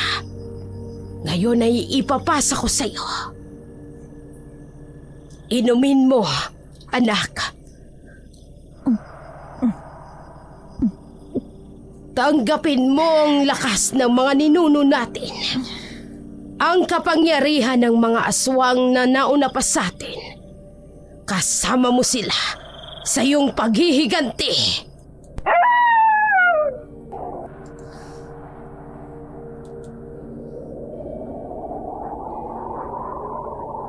Inay, nararamdaman ko parang nilalasan ng buong katawan ko. Normal lang yan. Tinatanggap ng katawan mo ang lakas. Isang huling hakbang. Kailangan nating paghaluin ang ating dugo sa katas ng balete. Ang katas ng punong balete na kinuha sa kabilugan ng buwan. Pinakamakapangyarihan. Dito nananahan ang mga kaluluwa ng ating ninuno. Paghahaluin natin ang ating dugo rito, anak. Ang lakas ng dugo ng mga aswang. Kapag pinagsama, walang makapipigil.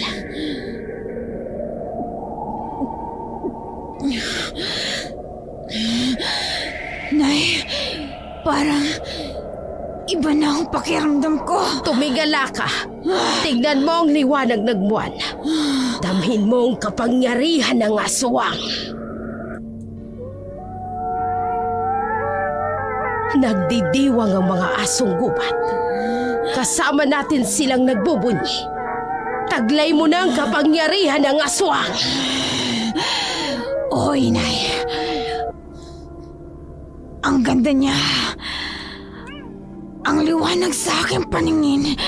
Namumula-mula ang kulay ng buwan. Yan ang sinyalis na nasa buong katawan mo na ang kapangyarihan ng ating angkan. Ang kulay pulang liwanag na buwan na nakikita mo.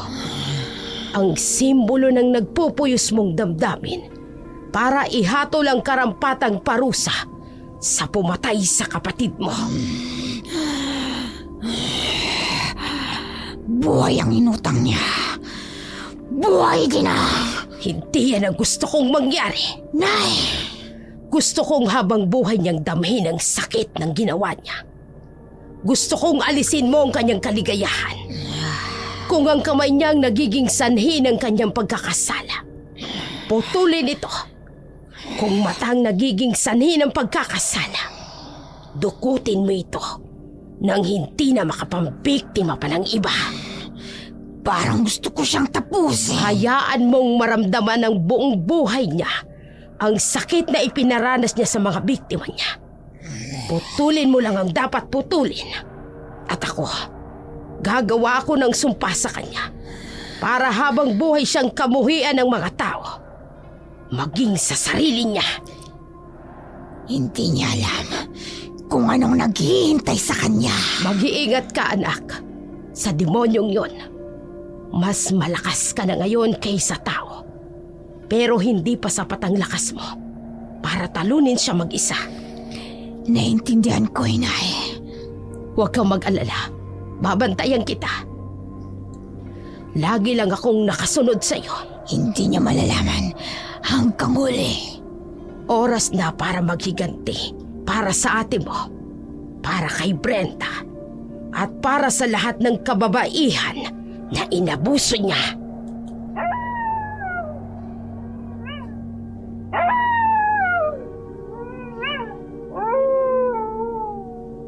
Ng mga oras na yun, nakaramdam si Dina ng bagong kapangyarihan sa kanyang katawan.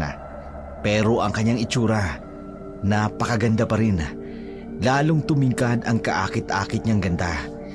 Hindi siya katulad ng mga tipikal na aswang na nagpapalit ng anyo kapag nagiging aswang. Bagkus, lalo pa siyang naging kaakit-akit na siguradong magugustuhan siya ni Mayor. Kinabukasan, tumupad sa kanyang pangako si Mayor Sancho. Sinundo si Dina mula sa sitio Pulang Lupa. Walang nakakaalam na bago man siya dumating, nagawa na ng ina ni Dina ang kanyang ritual na nagbigay sa kanya ng lakas na kailangan niya para sa kanyang paghihiganti.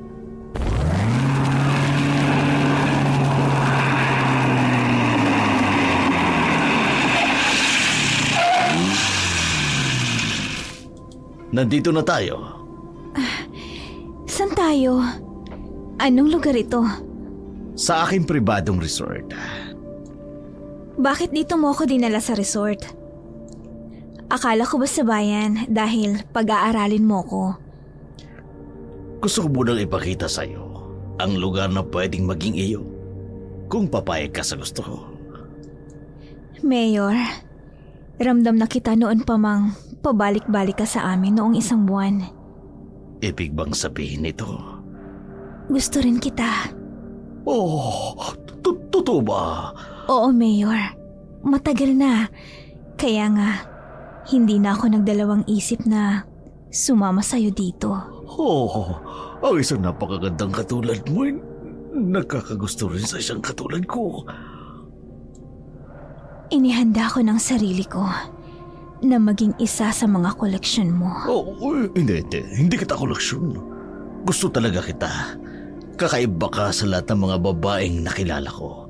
Kung pwede nga lang pakasalan kita, mag-asawa ako muli, gagawin ko. Bakit? Gustong-gusto mo ng mga batang katulad ko, Mayor. Dahil siyempre mabango at sariwa kaysa sa mga matatanda na. Sa akin na ang buong-buo mo. Sige, sabihin mo. Gusto kong makilala ka ng lubusan. Alam kong tototohanin mo ang sinabi mo na papatunayan mo sa akin na hindi ka katulad ng mga sinasabi nilang isa kang demonyo, mapagsamantala. Mabuti kang tao, diba? Gusto kong maging tapat ka sa akin. Alam mo na siguro ang ibig kong sabihin, Mayor. Walang kamalay-malay si Mayor Sancho na unti-unti na siyang ginagamitan ng itim na kapangyarihan ni Dina at napasusunod na ito sa kanya. Sa mga sandaling yun, lalo naman siyang nakaramdam ng matinding pagnanasa sa babae. Sa bawat segundong lumilipas, unti-unti nang inihahanda ni Dina ang kanyang paghihiganti sa lalaking kaharap niya na patay sa kanya. Matapos ang maikling pag-uusap, dinala ni Mayor Sancho si Dina sa isang kwarto. Pagbukas ng pinto, nakita ni Dina ang mga larawan ng mga batang-batang babae na nakapaskil sa dingding. Eto, pwede mo rin ito maging kwarto. Ang daming larawan ng mga babae. Puro mga bata. At parang mga senior high lang lahat. Pedophilia nga siya. Lahat yan mga scholar ko. Inilagay ko lang dyan para hindi ko makalimutan ang task ko sa kanila na kailangan kong paglaanan ng pondo ang kanilang pag-aaral. Sino ang babaeng ito? Isang ambisyosang babae. Inakit ako tapos binakmil ako. Inamin ko na tukso ako sa kanya. Nagkasala ako sa asawa ko dahil inakit ako ng babaeng yan. Ang kapal ng mukha. Larawan ni Brenda. Hindi ko sasabihin sa kanya na kaibigan ko ang babaeng nasa litratong ito. Nasa na siya ngayon, Mayor? Wala na. Bigla na lamang nawala. Naglayas nung nagalit ako. Normal lang naman siguro na magalit ako, hindi ba? Siya naman yung gumawa ng kasalanan. Hindi ka lang pedophilia. Sinungaling ka pa. Umalis na tayo rito. Mayor, gusto kong ilagay mo ang larawan ko dito. Kasunod ng babaeng ito. Hindi maaari. Hindi ka nababagay dyan. Ilalagay kita sa itaas dahil espesyal ka sa akin. Tingnan mo ang mga itsura nila. Litaw na litaw ang kagandahan mo sa kanila. Ibang-iba ka. Mukhang mainit. Parang gusto ko maligo ngayon. Sige na, Mayor. Type mong maligo ako init na init ako sa kanya. Hindi ko mapigilan ang pagnanasa ko sa babaeng ito. Bakit ba nakakabaliw ka? Ang katawan ng babaeng ito. Na mag-isa na si Dina sa kwarto, dahan-dahan niyang pinagmasdan ang mga larawan habang naghihintay ng kanyang pagkakataon. Ilang sandali pa ang nakalipas, bumalik si Dina sa kwarto matapos maligo. Sinalubong siya ng tingin ni Mayor Sancho na punong-puno ng pagnanasa. Ang ganda talaga. Walang lalaking hindi maaakit sa kagandahan mo. Salamat, Mayor. Alika, lumapit ka sa akin. Oops, hindi pa. Bakit? Akala ko ba gusto mo rin ako? Mangyayari lang yun kung hahanapin mo ang babaeng nasa larawan. Si Brenda? Oo, gusto ko siyang makita. Naiinis na ako. Alam ko pinapatay ko na siya. Paano ko siya hanapin? Bakit? Hindi mo ba alam kung nasan siya? Di ba sinabi ko na sa'yo? Umalis na siya at naglayas. Magkakasundo tayo kung magiging mabait ka. At kapag nakaharap ko na ang babaeng yan, buong mo akong maaangkin. Iyong-iyo ako. Ano bang gusto mo? Sa lahat ng ayoko, iyong mamamatay tao. Nauunawaan ko kung may pagkamahilig ka. Pero kung mamamatay tao, kasusuklaman kita. Hindi ako pumapatay ng tao. Paano ko namang gagawin yun? Alam mo namang tumutulong ako sa kanila. Maaring pumapatay ako, pero sa sarap. Sigurado ka? Bakit mo ba naitatanong yan? Gusto ko lang malaman kung sino ka ba talaga. Alalahanin mo. Pagkatapos naman ito ay magiging iyo ako ng panghabang buhay. Payag ako. Kahit na may asawa ka pa, hindi ako mag-iiskandalo. Sa mga nangyayari kay Sanjo, hindi niya namamalayan na halos sunod-sunuran na siya sa babae.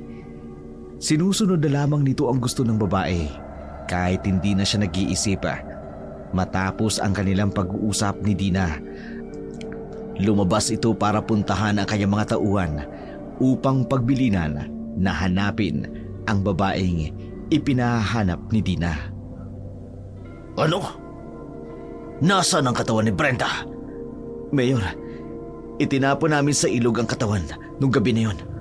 Kung hahanapin natin siya doon, baka kung may makapansin sa atin, pagdudaan pa kami. Wala nang maraming reklamo. Kung patay ng babaeng yon, kailangang malaman ng media na patay na siya. Kaya gumawa kayo ng paraan para mapansin ang bangkay ng babaeng yon. Pero Mayor, itinapon namin siya sa ilog dahil sa utos ninyo. Hindi ba mas delikato kung gagawa tayo ng bagay na pwede tayong pagdudahan ng mga tao, lalo na ng mga alagad ng batas? Kailangan makita ang bangkay niya. Paano natin gagawin yun? Inaano na yun sa tubig. Hindi ko alam. Basta gumawa ka ng paraan. Mayor, delikado ho. Puputok ang balit at mapapahamak tayong lahat. Hindi mo ba naiintindihan? Kailangan ko makita ang katawan niya ngayon din. Bakit bigla niyo siya kinailangan? Wala kang pakialam. Basta gawin mo ang lahat ng paraan, mahanap lamang ang bangkay niya. Sige po, sir. Susubukan po namin. Sa isip ni Sancho, kung hindi matutupad ang hiling ni Dina, baka hindi niya makamit ang kanyang pagnanasa. Hindi niya alam na sa bawat segundong lumilipas, unti-unti nang napapalapit ang sarili niya sa kapamakan. Bago umalis si Tino para hanapin ang katawan ni Brenda, nanatili silang tahimik sa loob ng kotse. Nagsimulang magtaka si Sanjo sa mga nangyayari sa kanya. Teka nga sandali. Napansin ko parang umiikot na lang ang buhay ko sa babae na yun. Parang hindi na ako nag-iisip ng posibleng mangyari. Kapag gumawa nga talaga kami ng ingay, makikita ng mga tao ang bangkay ni Brenda. Mayor, ano bang sinabi ko sa'yo kanina? pinapahanap niyo ang bangkay ni Brenda. Wala na kayong pakialam kahit anong mangyari. Basta mahanap lamang ang bangkay ni Brenda. Bakit ho bigla na lamang kayo nagdesisyon na ipahanap ito? Naisip niyo ba na mas delikado kami? Dahil kami ang gagawa nun. Parang naloko ako Sino pong nangloko sa inyo? Sa resort. Pero Mayor, akala ko ba? Sa resort. Naisahan ako ng babae na yun. Naging utu-utu ako ng babaeng yun. Mayor, naiintindihan ko po ang... Tila may kung ano sa kanya na parang hindi ko maiwasan. Nasundin ang kanya mga inuutos. Nasaan siya ngayon? O kailangan may mangyari sa amin ngayong gabi. Kung hindi siya papayag sa gusto ko, itutulad ko siya sa mga babaeng naging biktima ko. Sige po, Mayor. Iatid ko muna kayo sa resort. Pagkatapos, aalis din kaagad ako para hanapin ang katawan ni Brenda. Sigurado ako, nilalapan ng mga isda sa ilog ang katawan nun. Halos 1 linggo na ang nakalilipas mula nang itapon namin sa ilog. Mag-isang patuloy na inaalala ni Sanjo ang kanyang naging sitwasyon. Napikon ito dahil sa lahat ng pinagnanasaan niya. Ito ang umuto sa kanya. Kaya ang galit niya nagtulak sa kanya para isagawa ang kahalayan sa babae ng gabi na yun. Hindi niya matanggap kung bakit ganoon ang naging epekto ng kagandahan ni Dina sa buhay niya. Bagaman kinakabahan siya nang biglang maalala ang sinabi ng kanyang asawa na huwag sanang humantong sa puntong aswang ang mabiktima niya dahil masamang kantihin ang mga aswang. Pero isinantabi niya muna ang isiping yun. Wala siyang ibang inisip kundi maangkin si Dina bago pa man lumala ang pang-uuto nito sa kanya. Gabi na nang makabalik si Mayor Sanjo sa resort, matindi ang pagnanasa niya kay Dina. Halos hindi niya na mapigilan ang kanyang sarili. Ngunit pagpasok niya ng silid, Dina! Nandito na ako! Kanina pa kita hinihintay, Mayor. Parang may kakaiba sa'yo. Ang mga titig mo. Ang mata mo ay lalong pumupungay. Nakakagigil. Mangyayari ang panggigigil mo. Hahayaan kita. Basta sundin mo lang ang sinasabi ko. Bakit ba ganun na lamang ang interes mo sa babaeng yun? May kaugnayan ba siya sa'yo? Hindi mo naman siya kilala, hindi ba? So ayaw mong gawin. Ayaw mo ng katawan ko. Pinahanap ko na sa aking mga tauhan. Pinaigting ko na ang kanilang paghahanap. Kumakalat na sila sa buong barangay ng bayan. Ipinagbigay alam na nila sa mga barangay kapital. Kaya makatutulong sila para mahanap si Brenda. Salamat. Mahal mo nga ako. Oo naman, handa akong gawin ang lahat. Maangkin ko lamang ang katawan mo. Mababaliw ako kung hindi ko yan maangkin. Hindi ko kaya pigilan ang sarili ko. Anong gagawin mo? Hindi ko na mahintay pa na makita ang bangkay ni Brenda. Bangkay? Anong bangkay? May ginawa ka ba sa kanya? Ipinapatay mo ba siya? May ginawa ka ba sa kanya? Teka, ano bang nasabi ko? Hindi ko alam kung anong pinagsasabi mo. Sigurado ka? Teka, sino ka ba? Bakit parang kinukontrol mo ang isip ko? Inuuto mo ko. Parang wala na akong ibang ginagawa sa buhay ko kundi sumunod sa'yo. Sa lahat ng babaeng nagustuhan ko, sa'yo lang ako nagkakaganito. Anong gagawin mo sa baril na yan? Tulad ng ginawa ko sa mga nauna sa'yo. Kapag hindi pumapayag sa gusto ko, pinapatay ko. Lumabas din ang pagkademonyo mo. Sabi ko na nga ba, hindi magtatagal. Lalabas din ang totoo. Pinatay mo si Brenda. At laking pagkakamali mo dahil akala mo napatay mo na siya. Pero nailigtas namin siya. Hindi mo kilala kung sinong kinanti mo. Sinasabi ko na nga ba, sino kang demonyo ka? Bago mo banggitin yan, tingnan mo muna ang sarili mo. Kung sino sa atin ang demonyo. Hindi mo ba ako naaalala? Anong? Ako si Dina, kapatid ni Maya, na isa sa mga unang biktima mo. Hindi kita kilala. Hindi ko kilala ang sinasabi mong Maya. Marami na kayong nabiktima, Mayor. sina Maya, Brenda, at marami pang iba. Hindi ko alam ang sinasabi mo. Alam ko lahat ng ginawa mo. Lahat. Anong nangyayari? Bakit dumilim ang paligid? Tamang-tama. Wala ang tauhan mo. Matagal na naming pinaghandaan ang pagkakataong ito. Demonyo ka? Kaya pala ako naakit sa ganda mo. Dahil isa kang demonyo! Demonyo nagtatago sa isang kaakit-akit na mukha! Ngayon, nanggagalaiti ka na sa galit? Brenda, pumasok ka na. Demonyo! Mga tauhan ko! Wala ang mga tauhan mo, hindi ba? Inutusan mo silang hanapin ang katawan ni Brenda ang inakala mo.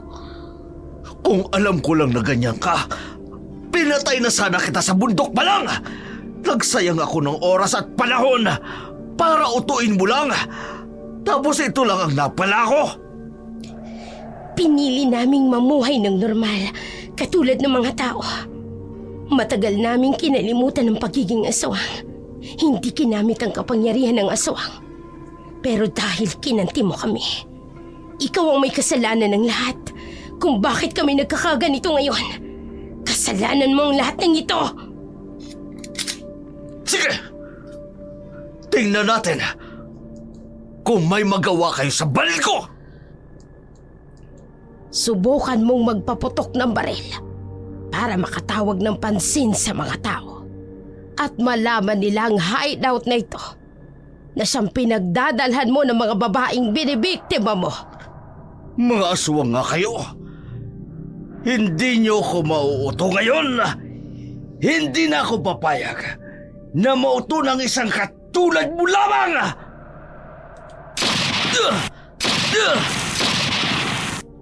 Nasaan kayo? Magpakita kayo mga demonyo kayo!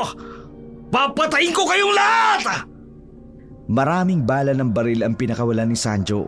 Halos magkanda basag na ang mga salamin ng bintana ng kanyang resort. Pero biglang nawala sa kanyang paningin ang tatlong aswang na nasa harapan niya kanina.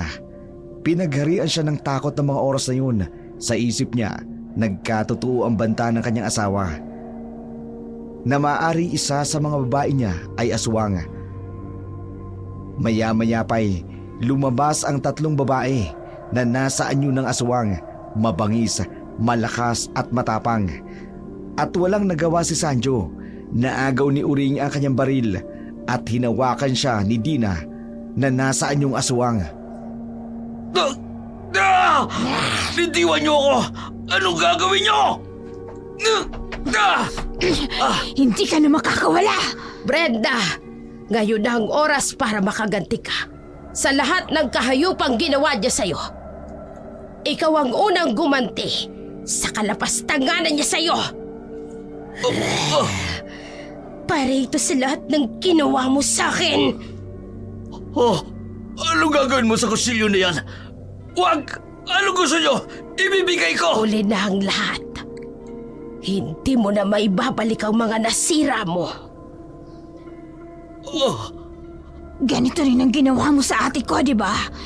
Nang sinadisa mo siya, pinahawakan mo siya sa mga tauhan mo, tsaka mo ginawa ang isang kayupan sa kanya! Bakit niyo tinatanggal ang pantalong ko? Kung anong bahagi ng katawan ang nagiging sanhi ng pagkakasala, alisin. Kung kamay, putulin. Kung matay, dukutin. Kung kaligayahan, tanggalin. Mga demonyo kayo! Pinagtutulong-tulungan niyo ako! Tulong! Damhin mo ang lupit ng demonyong katulad mo! Putulin mo na, Brenda! Hindi! Tapos na. Putol na ang ari ng mayakis na mayor. Ayop kayo!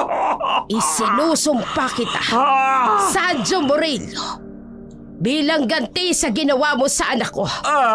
Mabubulok ang sugat na yan at uuurin para makita mo kung gaano kadumi ang iyong mga ginawa. para sa lahat ng babaeng sinaktan mo. Mukha ko! Hayop ka! Habang nakikita mo ang peklat na yan sa mukha mo, maaalala mong tinuldo ka namin ng kasamaan mo. Maaalala mong lahat ng kasamaang ginawa mo sa mga tao sa mundong ito. Magbabayad kayo ng mahal sa ginawa niyong ito. Tatandaan ko yung pagmumukha niyo! Para sa lahat ng kababaihang inahas mo, tinakot at binaboy at pinatay. Wala ka nang magiging biktima pa. Ipaalam natin sa lahat ng tao sa bayang ito kung sino talaga si Mayor Sanjo Murillo. Ilang oras pa ang nakalipas. Natagpuan si Mayor Sanjo ng duguan at walang malay sa loob ng kanyang resorta. Agad siyang dinala sa ospital ng mga tauhan niya at nagulat siya sa kanyang nakita. Sa kabila ng lahat ng mga nangyari, ang asawa niya pa rin ang dumamay sa kanya. Sumama rin ito para sunduin siya sa resort. Ilang linggo rin ang nakalipas nang magkamalay si Sanjo sa ospital. Nasaan ako? Nasa ospital ka.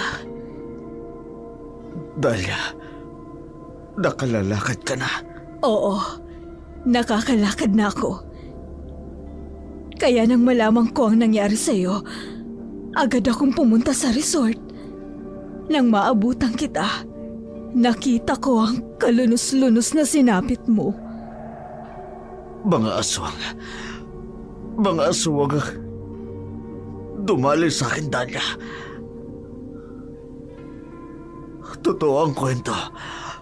Ang babaeng pinaglaruan ko sa sitio Pulang Lupa, aswang pala siya. Marahil dahil sa gamot kaya ka nag-halusinate ng ganyan. Magpagaling ka na lang. Bakit ka nandito? Bakit mo ko tinutulungan? Pagkatapos ng lahat ng ginawa ko sa'yo. Asawa kita, Sanjo. Sa hirap at ginawa, sasamahan kita. Kahit ilang beses mo akong niloloko, nandito pa rin ako. Para patunayan ko sa'yo na mali ka. Mali na naghanap ka pa ng iba. Ako ang babaeng hindi ka palit-palit. Ako ang palaging nanditong nagmamahal sa'yo noon pa man. Dahlia. Magpahinga ka na. Dito lang ako sa tabi mo. Piloto na nila ang kaligayahan ko. Hindi ko na kailangan yan. Hindi rin naman ako mabubuntis niyan. Hindi yan ang kailangan ko. Ikaw ang kailangan ko, Sandro. Anong nangyayari sa'yo? Ang sugat ko kumikirot. Tatawag ako ng doktor. Hindi. Iluon ang sugat ko! Ilang araw na ba ako rito? Mag-iisang linggo ka na. Hindi! Sobra-sobra ang ginawa nila sa akin! Tumalab ang sumpa ng asawang na yon! Naglalaklag ang sugat ko at may uod na lumalabas! Kung ito man ang parusa sa asawa ko, mas mabuti na yun. Kesa lumayo pa siya sa akin. Dahlia! Dahlia! Matapos ang matinding karanasan ni Mayor Sanjo, nagsilbing simula ito ng kanyang pagbagsak. Hindi nagtagal. Nagpasya si Brenda na harapin ang mundo para ibulgar ang lahat ng kasamaan ni Mayor. Lumabas din sa TV at dyaryo ang mukha ni Brenda. Dala-dala niya ang lahat ng ebidensya, mga video sa resort, mga larawan ng mga babae sa kwarto ni Mayor at mga sulat tungkol sa dispatcha ng mga biktima. Maraming babae ang sumunod sa yapak ni Brenda, nagsalita tungkol sa pang-aabuso ni Mayor Sanjo. Dahil sa bigat ng ebidensya, agad na kumilos ang DILG. Sinuspende si Mayor Maraming kaso ang isinampalaban sa kanya. Panggagahasa, tangkang pagpatay, human trafficking at iba pa. Hindi na siya nakalabas ng bansa dahil nakalagay sa Immigration Lookout Bulletin ang kanyang pangalan. Matapos ang 1 linggo sa ospital, nakauwi na si Mayor Sanjo sa kanyang bahay. Walang gamot na makapagpapagaling sa kanyang sugata. Laging nanginginig ang kanyang mga kamay tuwing nakikita niya ang 2 aswang. Unti-unti siyang nasisiraan ng bait dahil sa takot at kahihiyan. Minsan, sinubukan niyang magpakamatay. Ngunit naabutan siya ni Dahlia at napigilan. Kahit nawala ang kanyang kapangyarihan, kahit sinusuportan siya ng kanyang asawa, hindi niya pa rin matatakasan ang sumpa ng mga aswang. Habang buhay na siyang mananatiling takot, pinahihirapan ng kanyang konsensya at ng mga matang laging nagmamasid sa kanya. Sa huli, hindi espada o baril ang nagdala ng katapusan sa kasamaan ni Mayor Sanjo, kundi ang katapangan ng mga babaeng kanyang inabuso at ang hustisya na kanilang hinahangad.